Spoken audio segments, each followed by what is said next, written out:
ఇంకొకరి చేతి నుండి ఉప్పు తీసుకోవడం, నువ్వులు తీసుకోవడం, నిమ్మకాయలు తీసుకోవడం ఈ సంస్కృతిలో చెయ్యరు. ఎందుకంటే ఈ మూడింటితో మంచి చేయొచ్చు, చెడు చేయొచ్చు. మంచి శక్తిని నింపినా తీసుకుంటుంది, చెడు శక్తిని నింపినా తీసుకుంటుంది.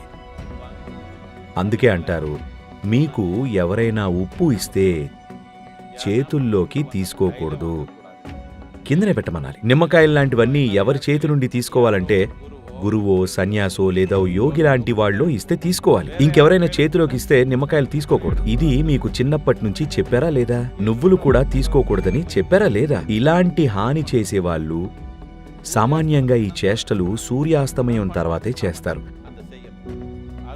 అందుకే ఆ సమయం తర్వాత ఇవి ఎవరి దగ్గర తీసుకోకూడదు.